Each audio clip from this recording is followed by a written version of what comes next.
Baik, selamat malam bagi kita semua. Kita patut bersyukur dan terima kasih atas pimpinan Tuhan hingga pada malam hari ini kita boleh untuk mendengarkan firman Tuhan. Dan sebelum kita mendengarkan firman Tuhan, kita boleh berdoa. Tuhan di sorga, terima kasih Tuhan atas penyertaan Tuhan sepanjang hari ini, sehingga kami boleh untuk hendak mendengarkan firman Tuhan. Kuasai hati pikiran kami untuk boleh mengerti dan memahami firman Tuhan. Terpujilah namamu, dalam nama Yesus kami berdoa. Amin. Baik, pertama-tama perkenalkan, nama saya Randy Ega Ardian, dan di sini saya akan menyampaikan firman Tuhan tentang hukum Tuhan dan juga hari Sabat. Dan mengenai doktrin Sabat dan juga hukum Allah ini adalah sesuatu yang sangat penting untuk umat-umat Tuhan.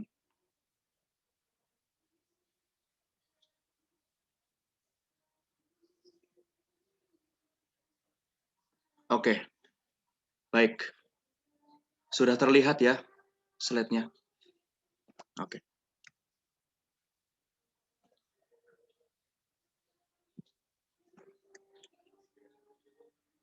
Ya, boleh dilihat hukum Tuhan dan juga hari Sabat.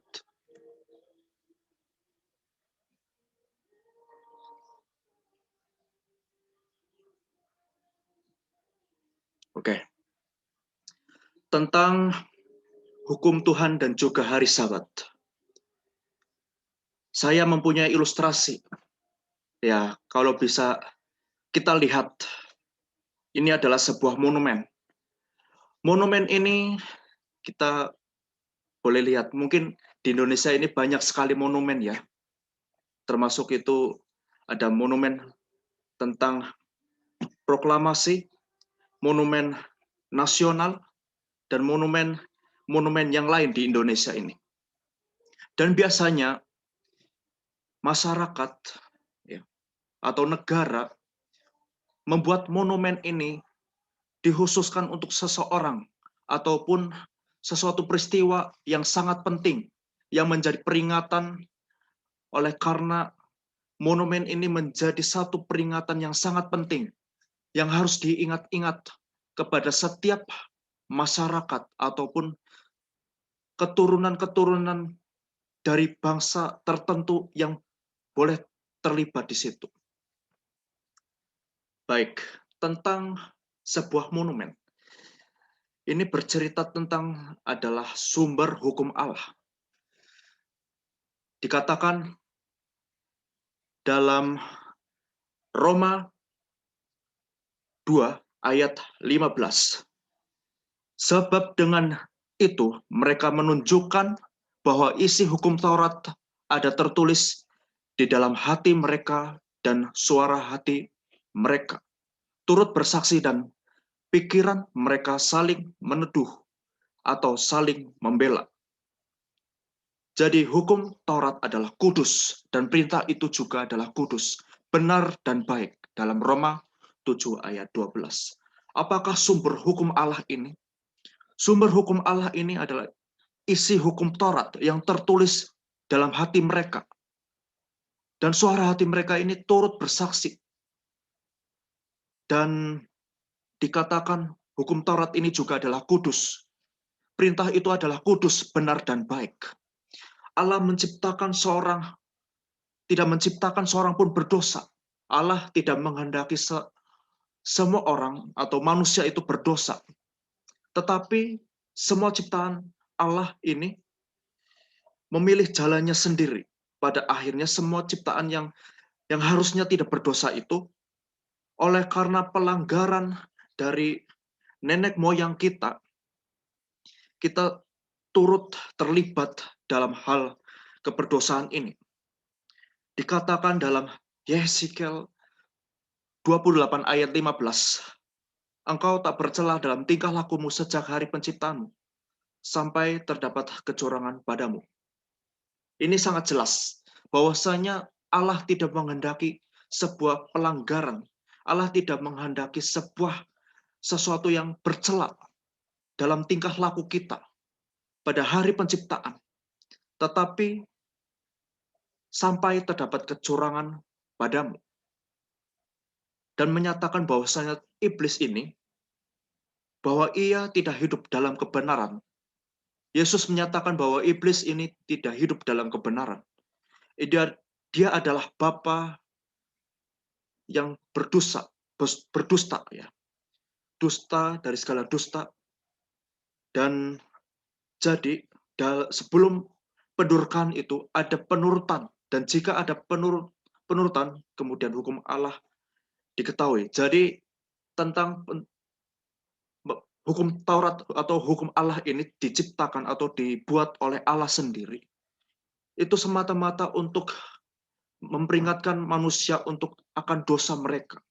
Hukum Allah ini seperti cermin yang boleh melihat yang mana di situ ada baik atau benar, baik atau jahat manusia itu yang boleh kita lihat dari hukum Allah ini. Baik, dari maksud hukum Allah ini terdapat dalam Roma 8 ayat 4, namun sebelum itu kita baca dalam Galatia 3 ayat 24. Jadi hukum Taurat adalah penuntun bagi kita sampai Kristus datang, supaya kita dibenarkan karena iman. Ya. Hukum Taurat ini sebenarnya ditujukan untuk manusia untuk menjadi penuntun. Ya, seperti yang saya katakan bahwasanya menjadi penuntun itu ibarat seperti cermin yang boleh melihat manakah penampilan saya yang kurang baik di sini. Saya harus memperbaikinya. Namun dari situ tentang penurutan ataupun hal tentang bertobat, dalam hal bertobat di sini, kita tidak bisa mengandalkan diri kita sendiri. Kita tidak bisa mengandalkan kekuatan kita sendiri, tetapi oleh Roh saja kita boleh dimampukan. Supaya hukum Taurat digenapi di dalam kita yang tidak hidup menurut daging, tetapi menurut Roh. Dalam Roma 8 ayat 4. Dan dikatakan Mazmur 119 ayat ke-8, Aku akan berpegang pada ketetapan-ketetapanmu, dan janganlah tinggalkan aku sama sekali. Ya. Dalam Mazmur 119 ayat 8. Dan Alkitab menyebutkan bahwasanya banyak berkat menyertai orang-orang yang mengindahkan hukum Taurat, yang memelihara hukum Taurat, yang boleh melakukan hukum Taurat ini.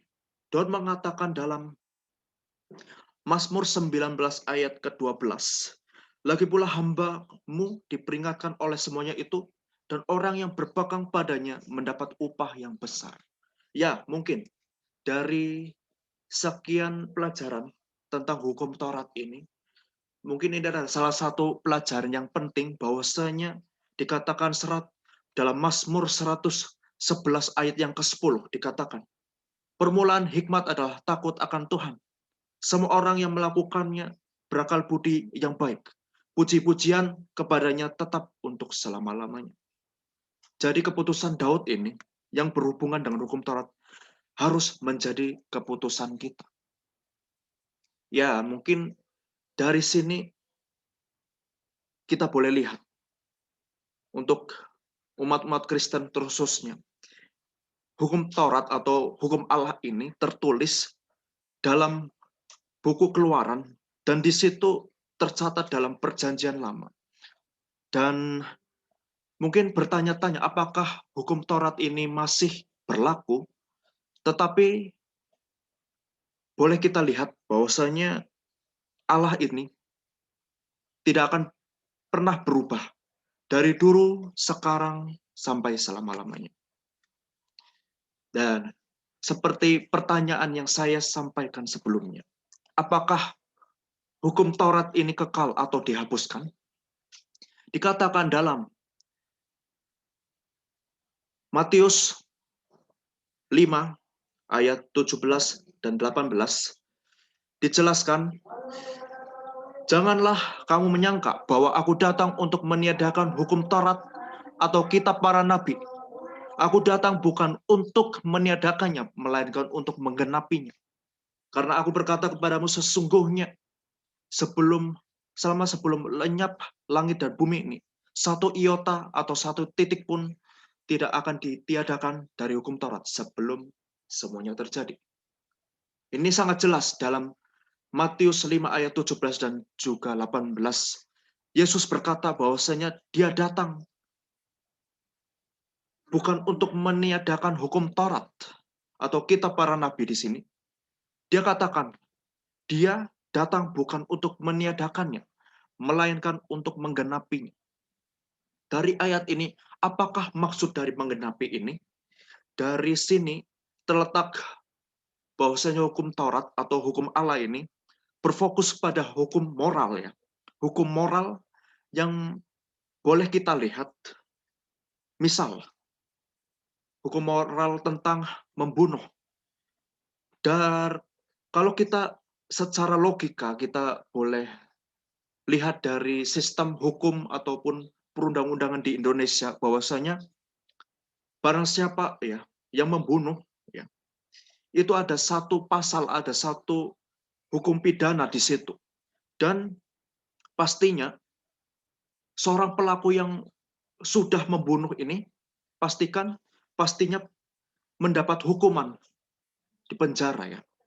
Dan saya teringat dari salah satu pasal bahwasanya bahwa pembunuhan berencana ya. Saya boleh mengetahui bahwasanya untuk kesalahan pasal yang berhubungan dengan pembunuhan yang berencana di sini mendapat hukuman mati, hukum penjara seumur hidup ya. Saya boleh lihat bahwasanya intinya adalah hukum moral ini berhubungan dengan perilaku tentang manusia. Perilaku bagaimana harus menjadikan seorang umat Tuhan yang boleh melakukan hal-hal yang bermoral. Hal-hal yang bermoral ini bersifat general, tidak hanya umat Kristen saja, tetapi untuk semua agama. Saya yakin dan percaya bahwasanya semua agama itu mengajarkan kebaikan. Semua agama itu mengajarkan tentang moral. Baik.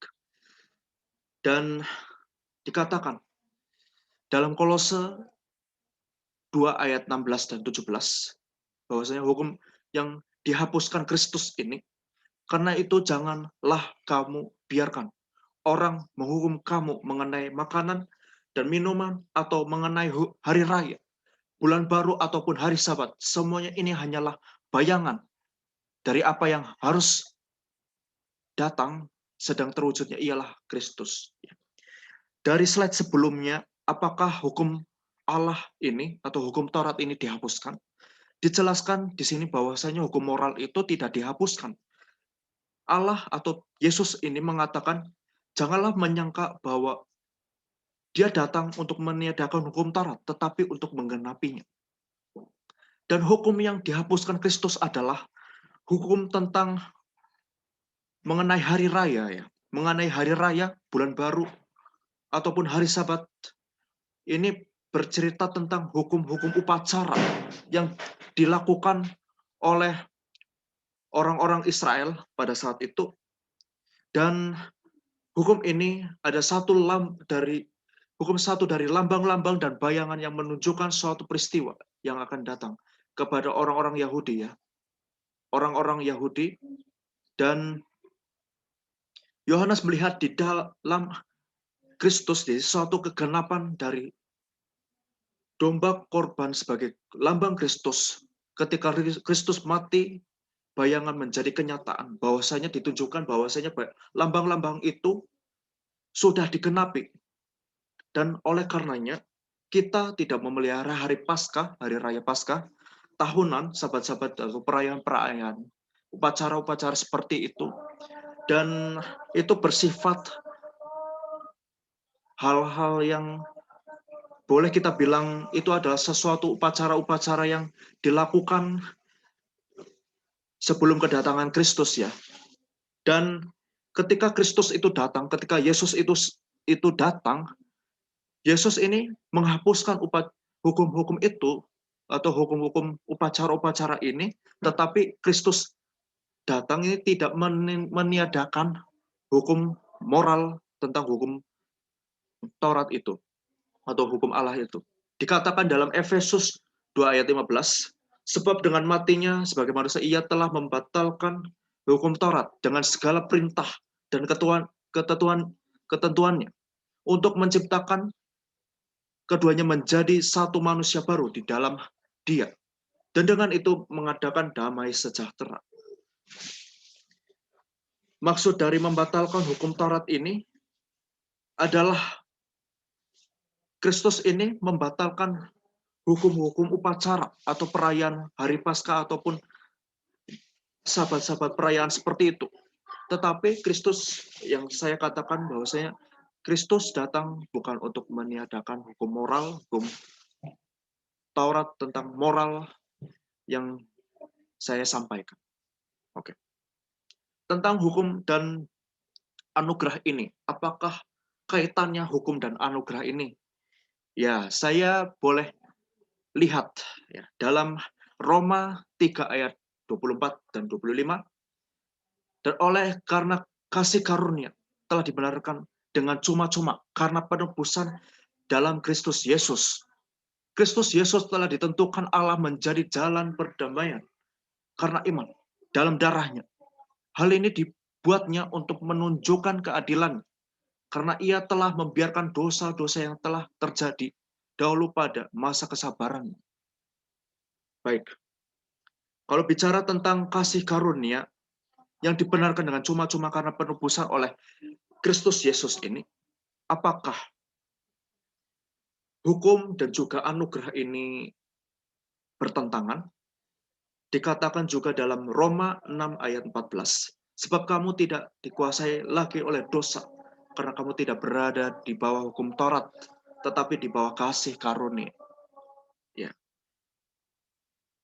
Mungkin terjadi perdebatan dari orang-orang Kristen sendiri tentang anugerah, tentang kasih karunia, dan juga hukum Taurat. Apakah hukum Taurat ini masih berlaku? Apakah ketika kita mengikut Yesus, ketika kita sudah dibaptis misalnya, apakah saya boleh untuk melanggar hukum Taurat ini? Dikatakan orang-orang yang di bawah anugerah ini adalah orang-orang yang telah mati kepada dosa. Tidak ada orang yang dapat diselamatkan dengan cara penurutan kepada hukum Allah, dikatakan. Dan hanya anugerah Allah. Dan barang siapa yang menerima pengampunan anugerah Allah, bukan lagi di bawah penghukuman Allah. Sangat sulit memang untuk boleh kita pahami tentang hukum Taurat dan juga anugerah. Dan memang keselamatan itu berasal dari anugerah Allah. Keselamatan itu oleh karena kasih karunia yang sudah dianugerahkan oleh Yesus Kristus, oleh kematiannya di kayu salib. Keselamatan itu oleh karena kasih karunia, bukan oleh karena kita melakukan hukum Taurat. Dan saya akan sampaikan di slide sebelumnya, di slide berikutnya, tentang hukum hari Sabat. Dan sebelum masuk di hukum hari Sabat ini, saya boleh menceritakan bahwasanya ya, apakah hukum hari Sabat ini adalah sesuatu yang mungkin kita duga-duga bahwasanya masih berlakukah hari Sabat itu? Masih adakah hari Sabat itu? Kita ketahui bahwasanya hanya orang-orang Yahudi, ya kita ketahui hanya orang-orang yang Yahudi yang memelihara hukum hari Sabat ini. Dikatakan, ingatlah dan kuduskanlah hari Sabat. Dalam Keluaran 20 ayat 8. Hanya inilah hukum yang didahului perkataan, ingatlah ketika Allah memberikan hari Sabat. Dia mengetahui nilainya dan dia juga tahu bahwa itu tidak akan dihormati banyak orang. Dia tahu bagaimana setan berusaha sekuat tenaga memimpin manusia untuk melupakan hari Sabat. Ya, hari Sabat memang diserang habis-habisan oleh setan. Tentang hari Sabat ini adalah terjadi perubahan-perubahan yang terjadi di masa-masa lampau, bahwasanya dikatakan dalam Keluaran 20 ayat 9 sampai 11 dikatakan, 6 hari lamanya engkau akan bekerja dan melakukan segala pekerjaanmu, tetapi hari ketujuh adalah hari Sabat Tuhan Allahmu. Sebab 6 hari lamanya Tuhan menjadikan langit dan bumi, dan ia berhenti pada hari ketujuh. Ada muncul pertanyaan, apakah hari ketujuh itu? Apakah hari ketujuh itu? Baik. Pemeliharaan hari Sabat dikatakan dalam Yesaya 58 ayat 13, apabila engkau tidak menginjak-injak hukum Sabat dan tidak melakukan urusanmu pada hari kudusku, apabila engkau menyebut hari Sabat hari kenikmatan dan hari kudus Tuhan hari yang mulia, apabila engkau menghormatinya dengan tidak menjalankan segala acaramu dan dengan tidak mengurus urusanmu atau berkata omong kosong, dan hari Sabat Allah adalah suci, janganlah kita menginjak-injaknya. Kita tidak boleh melakukan kesenangan kita pada hari itu. Kita tidak boleh menajiskannya dalam Yehezkiel 20 ayat 13. Tentang pemeliharaan hari Sabat ini adalah sesuatu yang kudus, sesuatu yang suci, sesuatu yang harus dikuduskan. Tidak boleh ada sesuatu yang celak yang dilakukan pada hari Sabat. Ya, sesuatu yang celak memang setiap hari kita harus berlaku untuk tidak bercela di hadapan Tuhan. Tetapi untuk hari Sabat ini, tentang pekerjaan, tentang segala urusan atau acara yang kita lakukan, tentang hal-hal yang kita pikirkan atau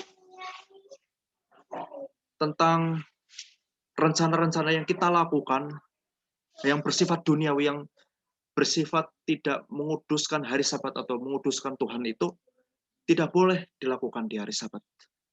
Tidak boleh dilakukan di hari Sabat. Penghentian dari pekerjaan ini menguntungkan, penghentian dari pekerjaan yang menguntungkan perintahkan, tetapi ini tidak semua.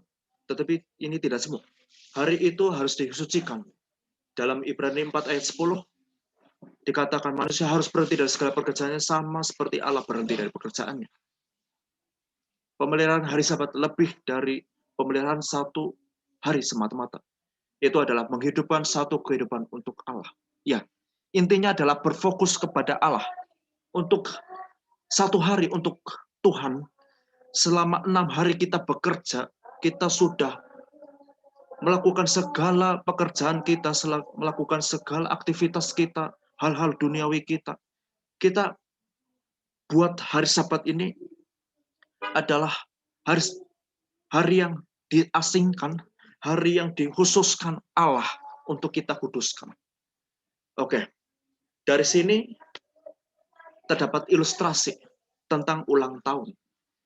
Seperti yang saya sebutkan sebelumnya, apakah hari Sabat ini, ya hari ketujuh itu, atau hari Sabat itu, apakah hari ketujuh itu apa yang dimaksud? Tentang ulang tahun ya, kalau kita bicara ulang tahun, ya ini sebuah ilustrasi saja. Ya, kita pasti pernah merayakan ulang tahun. Dan biasanya, ya setiap orang punya tanggal yang berbeda dalam ulang tahun itu. Mungkin ada yang sama, ada yang berbeda. Dan terkhususnya saya yang lahir di tanggal 4 Agustus. Ya. Di tanggal 4 Agustus itu adalah hari ulang tahun saya. Dan saya tidak mungkin untuk mengubah ulang tahun saya menjadi tanggal 5. Saya tidak mungkin mengubah ulang tahun saya menjadi tanggal 6 atau tanggal 7 atau tanggal 3. Saya tidak bisa mengubah hari ulang tahun saya. Ya. Mungkin untuk pengecualian ya, mungkin ada kondisi bencana alam ataupun keluarga yang berduka, mungkin tidak mungkin ada orang yang mau untuk menggantikan ulang tahun itu menjadi hari yang lain. Intinya seperti itu. Dan sifat-sifat dari kekuasaan ini, bahwasanya dalam Daniel 7 ayat 25, dikatakan kepada Nabi itu telah ditunjukkan 3 sifat dari kekuasaan ini. Dan lamanya waktu untuk menjadi unggul. Sifat-sifatnya ialah kekuasaan itu akan mengucapkan perkataan yang menentang yang maha tinggi. Membuat dirinya sama dengan Allah apabila seseorang, apakah dia perorangan atau sistem agama, berusaha untuk menggantikan tempat Allah, ini adalah penghinaan dalam Markus 2 ayat 3 sampai 12. Menceritakan tentang penyembuhan orang yang lumpuh. Kekuasaan itu akan merusak umat Allah, yaitu tentang penganiayaan. Dan kekuasaan itu akan mengubah waktu dan hukum, tidak mengindahkan kekuasaan Allah. Ya, seperti ilustrasi yang saya sampaikan sebelumnya, tentang waktu dan hukum, tentang hari Sabat, apakah boleh dirubah, apakah boleh dibalik, tentang ulang tahun, apakah boleh seperti itu. Baik, mungkin kita berbicara tentang hari Minggu. Biasanya saya boleh lihat mayoritas orang-orang Kristen ya pergi ke gereja pada hari Minggu. Ya, tapi dikatakan di hari Minggu ini dalam Perjanjian Baru, dalam Kisah 20 ayat yang ke-7, pada hari pertama minggu itu, ketika kami berkumpul untuk memecahkan roti, Paulus berkata dengan saudara-saudara di situ, karena ia bermaksud untuk berangkat pada keesokan harinya, pembicaraan itu berlangsung sampai tengah malam. Baik, pertemuan itu diadakan pada petang hari karena banyak lampu dalam ruangan itu. Dan Paulus bukan hanya berkhotbah sampai tengah malam, tetapi ia lanjutkan sampai fajar menyingsing. Dikatakan dalam Alkitab hari itu diperkirakan dari matahari terbenam. Pada hakikatnya suatu pertemuan itu diadakan pada petang hari pertama dalam minggu itu. Dan apa yang diketahui adalah hari Sabtu malam. Dikatakan dalam Matius 28 ayat 1, setelah hari Sabat lewat, menjelang menyingsingnya fajar pada hari pertama minggu itu, pergilah Maria Magdalena dan Maria yang lain menengok kubur itu. Dari cerita ini, dari Kisah 20 ayat 7, dikatakan, walaupun di situ ada terjadi memecah-mecahkan roti, tetapi Paulus tidak beribadah atau tidak mengadakan suatu menguduskan hari Minggu. Tidak dikatakan Paulus ini beribadah pada hari Minggu. Ya, dikatakan juga dalam Matius 28 ayat 1, ketika Yesus ini sudah mati ya, di hari Jumat mati, dan pada saat itu hari Jumat, hari Sabat, dan juga hari Minggu. Pada waktu hari Minggu itu Yesus bangkit, dan Maria Magdalena dan Maria yang lain setelah kemarin, pada hari kemarin, mereka menguduskan hari Sabat, dan Maria ini mengunjungi kubur Yesus pada hari Minggu itu.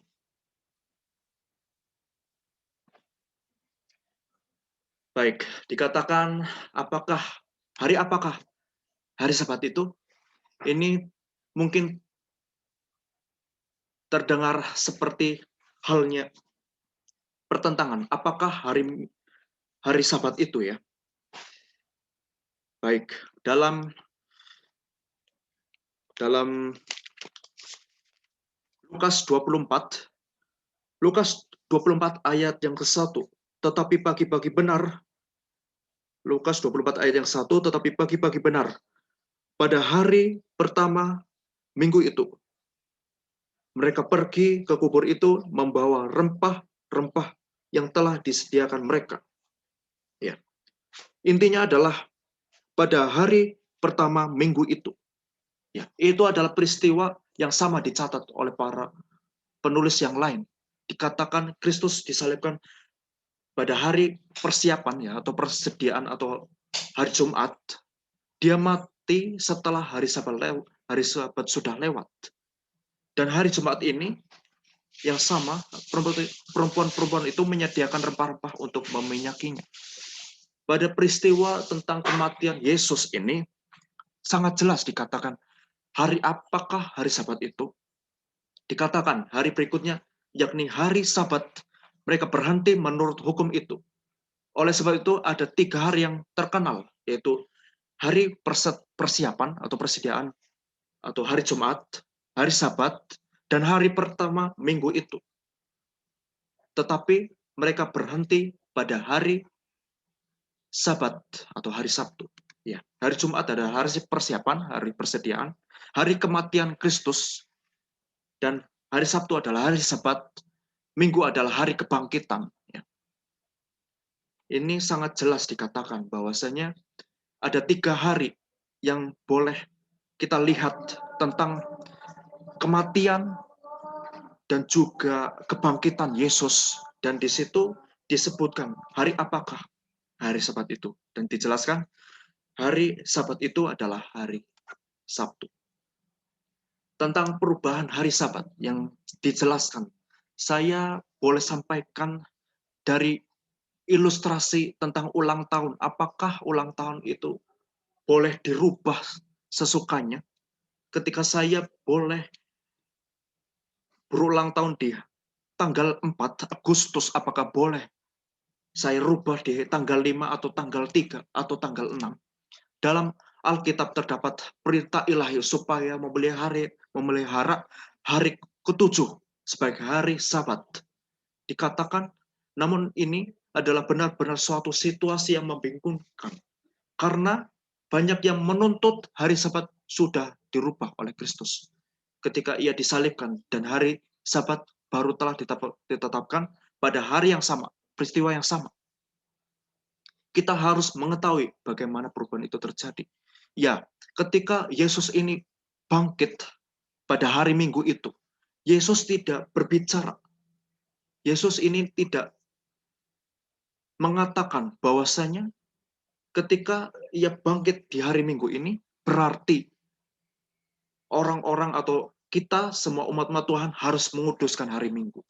Dikatakan dalam Mazmur 119 ayat 18, singkapkanlah mataku supaya aku memandang keajaiban-keajaiban dari hukum dari Tauratmu. Dikatakan dalam ayat sebelumnya, Matius 5 ayat 17 dan 18, janganlah kamu menyangka bahwa aku datang untuk meniadakan hukum Taurat atau kitab para nabi. Aku datang bukan untuk meniadakannya, melainkan untuk menggenapinya. Karena aku berkata kepadamu, sesungguhnya selama belum lenyap langit dan bumi ini, satu iota atau satu titik pun tidak akan ditiadakan dari hukum Taurat sebelum semuanya terjadi. Baik, mengenai dasar perubahan hukum hari Sabat ini, dikatakan dalam Daniel 7 ayat yang ke-25, ia akan mengucapkan perkataan yang menentang, yang maha tinggi, dan akan menganiaya orang-orang kudus, milik yang maha tinggi. Ia berusaha untuk mengubah waktu dan hukum, dan mereka akan diserahkan ke tangannya selama 1 masa, dan 2 masa, dan setengah masa. Perlu digarisbawahi tentang mereka yang berusaha untuk mengubah waktu dan hukum. Dalam mimpi kepada Daniel ditujukan satu kuasa yang akan bangkit, yang disebut tanduk kecil itu, yang akan mencabut 3 kuasa lain. Dan pada tanduk itu tampak ada mata seperti mata manusia, mulut yang akan menyombong. Dan tanduk itu berperang melawan orang kudus. Mungkin kita bertanya-tanya, ya, apakah tanduk itu? Ya, mungkin ada banyak simbol-simbol yang boleh kita lihat dalam Alkitab ya, tentang tanduk. Apa maksud dari tanduk itu sebenarnya? Yang perlu dijelaskan bahwasanya tanduk itu adalah satu kuasa, satu kekuasaan, dikatakan tanda ini, tanda Allah ya. Ya, tetapi Allah adalah Allah yang benar. Dialah Allah yang hidup dan Raja yang kekal. Bumi goncang karena murkanya dan bangsa-bangsa tidak tahan akan geramnya. Beginilah harus kamu katakan kepada mereka, para Allah yang tidak menjadikan langit dan bumi akan lenyap dari bumi dan dari kolong langit ini. Tuhanlah yang menjadikan bumi dengan kekuatannya, yang menegakkan dunia dengan kebijaksanaannya, dan yang membentangkan langit dengan akal budinya. Dalam Keluaran 31 ayat 13 dikatakan, katakanlah kepada orang Israel, demikian, akan tetapi hari-hari Sabatku harus kamu pelihara, sebab itulah peringatan antara aku dan kamu turun-temurun, sehingga kamu mengetahui bahwa akulah Tuhan yang mengutuskan kamu. Ya, hukum Sabat atau hukum Taurat ini dilakukan kepada setiap umat-umat Tuhan. Ya, mungkin kepada setiap pengikut Kristus, tidak hanya kepada orang-orang Israel saja. Hari Sabat adalah satu tanda kedaulatan Allah. Dia adalah pencipta dan penebus. Kristus harus unggul dalam kehidupan Kristen. Pemeliharaan hari Sabatnya yang suci adalah senantiasa suatu tanda kesetiaan kepadanya sebagai Tuhan dan Juru Selamat. Mungkin kita boleh lihat tentang penciptaan di situ, di Kejadian, bahwasanya Allah menciptakan segala sesuatu dari hari pertama sampai hari ke-6. Lalu pada hari ke-7 Allah berhenti dari segala pekerjaannya dan menguduskan hari ke-7 itu sebagai hari perhentian. Ya, baik.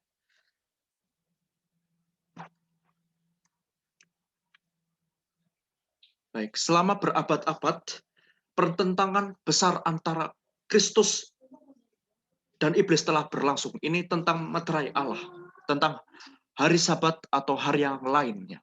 Pertentangan itu dimulai dalam sorga ketika Lucifer memberontak melawan Allah. Dari sini kata-kata Yesus bahwa iblis akan berhasil untuk memimpin hampir seluruh dunia untuk mengikuti dia.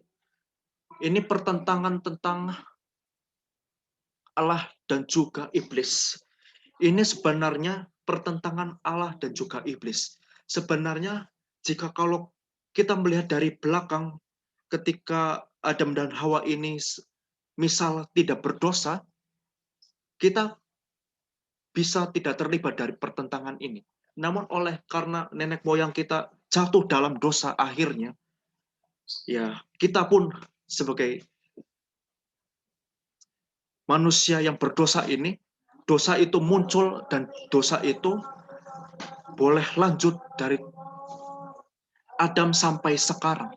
Dalam Matius 7 ayat 13 dan 14, masuklah melalui pintu yang sesak itu, maka lebarlah pintu dan luaslah jalan yang menuju kebinasaan.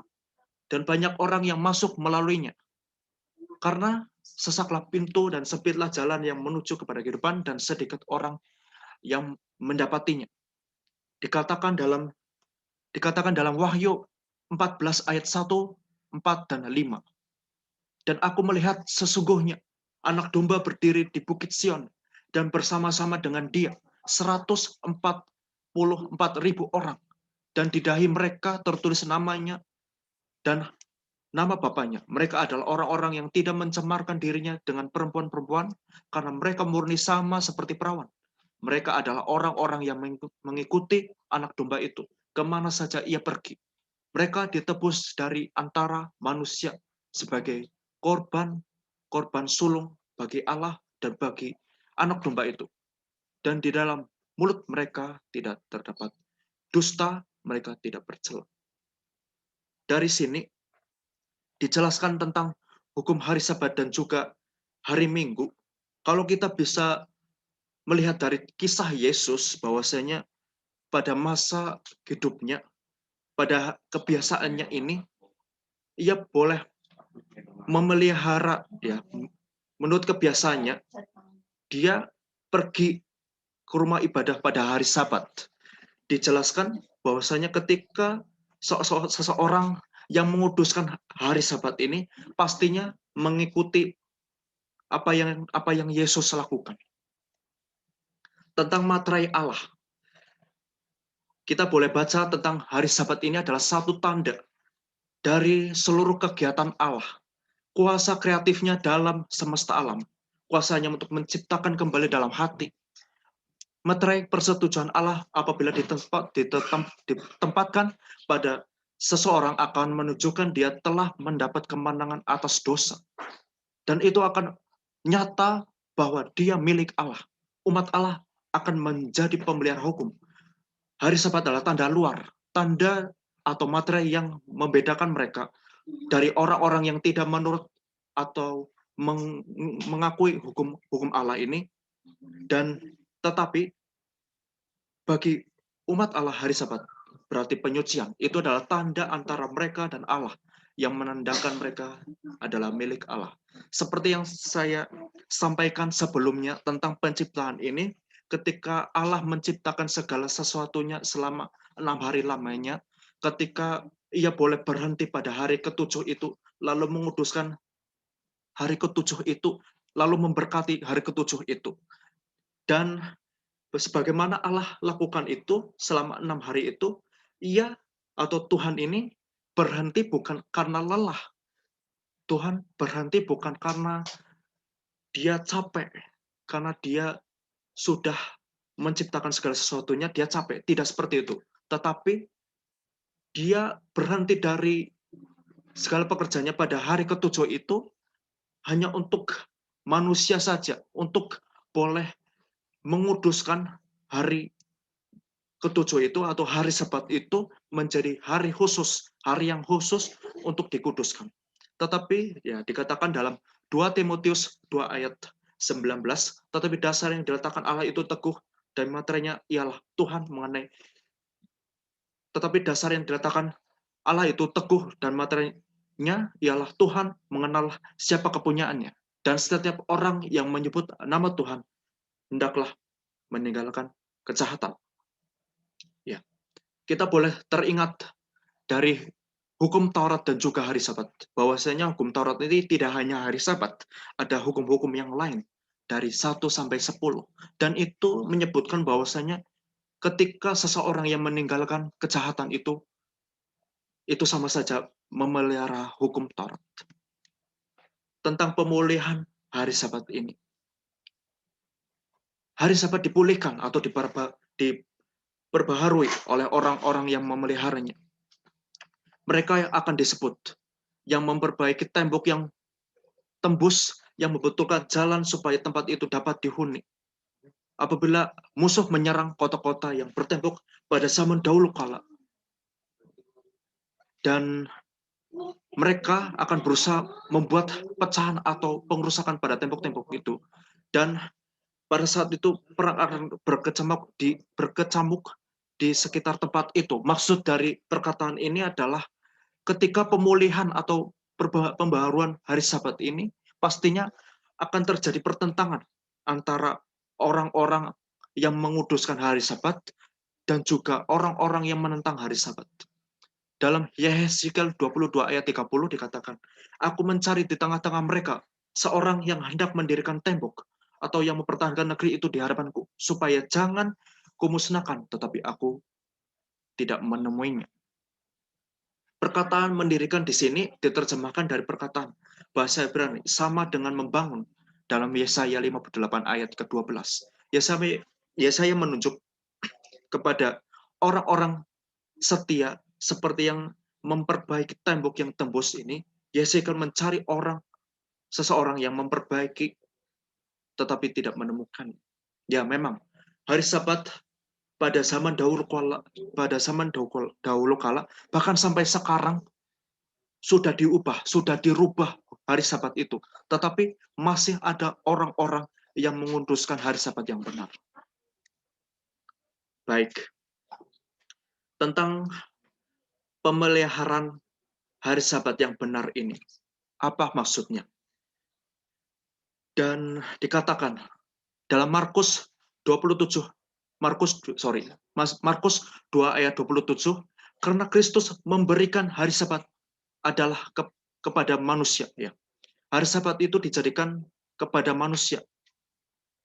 Dan dalam 1 Samuel 2 ayat 30 dikatakan, oleh karena itu jangan dilalaikan, malaikatnya adalah tidak menghormati pencipta yang mengadakannya kepada umat Allah. Allah mengatakan, sebab siapa yang menghormati aku akan kuhormati. Dikatakan dalam Keluaran 20 ayat 10, jangan melakukan sesuatu pekerjaan pada saat hari Sabat itu dikuduskan, jangan melakukan sesuatu pekerjaan, dan malam mulai pada waktu ini adalah waktu di mana hari Sabat dikuduskan, bahwasanya hari Sabat itu mulai pada saat pada awal matahari terbenam sampai terbenamnya lagi. Pada matahari terbenam itu, malam itu atau matahari terbenam itu digunakan atau saling bertukar tempat dalam Alkitab, menunjukkan satu hari dalam 24 jam. Satu hari itu adalah hari Sabat, dari matahari terbenam menuju matahari terbenam. Baik, 6 hari lamanya boleh melakukan segala pekerjaan, tetapi pada hari yang ketujuh haruslah ada hari Sabat. Hari perhentian penuh, yakni hari pertemuan kudus. Janganlah kamu melakukan suatu pekerjaan, itulah hari Sabat bagi Tuhan di segala tempat kediamanmu. Imamat 23 ayat 3. Dan baiklah, tentang pemeliharaan hukum hari Sabat yang benar ini, karena itu boleh berbuat baik pada hari Sabat, ya. Dijelaskan bahwasanya boleh, ya, mungkin dari hari Sabat ini terdengar kalau hari Sabat ini adalah sesuatu yang harus dikuduskan, sesuatu yang harus diasingkan, tetapi dikatakan dalam firman Tuhan, karena itu boleh berbuat baik pada hari Sabat. Itu terdapat dalam Matius 12 ayat yang ke-12, bagian akhir. Pada hari Sabat, Yesus menyembuhkan orang yang sakit tangannya. Dan pada hari Sabat, Yesus menyembuhkan orang yang sudah sakit selama 38 tahun. Dikatakan Yesus menunjukkan bahwa perbuatan pengasihan yang dilakukan untuk meringankan ciptaannya adalah sesuai dengan pemeliharaan hari Sabat yang benar. Ya, kita ketahui bahwasanya Yesus ini melakukan mujizat pada hari Sabat. Dan pada saat itu, Yesus ini melakukan sebuah mujizat di bait Allah dan diketahui oleh orang banyak. Banyak terjadi pertentangan, terkhususnya oleh ahli-ahli Taurat pada saat itu saling bertentangan, bahwasanya ada terjadi pertentangan antara Yesus dan juga ahli-ahli Taurat atau orang Farisi ini, bahwasanya jangan menyembuhkan di hari Sabat, tetapi sangat jelas dikatakan boleh berbuat baik pada hari Sabat seperti yang Yesus lakukan. Yesaya telah menubuatkan bahwasanya Kristus akan membesarkan hukum dan memuliakannya dalam Yesaya 42 ayat 21. Kristus membuang semuanya ini untuk mengembalikan hari Sabat kepada tempat yang sebenarnya, pada hari perbaktian, hari untuk merenungkan Allah, hari untuk melakukan kebaikan. Berkat pemeliharaan hari Sabat hanya dapat disadari oleh orang-orang yang berpegang kepadanya, yang memelihara hari Sabat dan tidak menajiskannya, dan yang menahan diri dari perbuatan jahat. Yesaya 56 ayat yang kedua.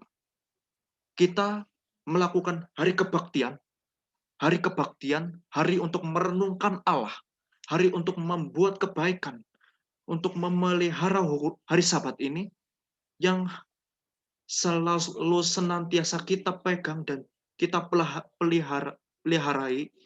Hari Sabat ini menjadi satu hari yang diasingkan untuk kita kuduskan.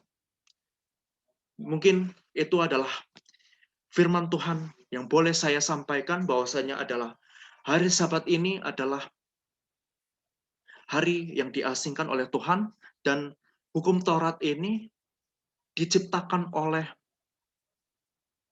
Allah, dibuat oleh Allah semata-mata untuk manusia, untuk manusia. Tetapi hukum Taurat ini tidak dapat menyelamatkan. Hanya kasih karunia yang boleh menyelamatkan. Dan pastilah, walaupun kita sudah hidup dalam kasih karunia, kita boleh selalu senantiasa untuk melakukan hal-hal yang berkenan di mata Tuhan.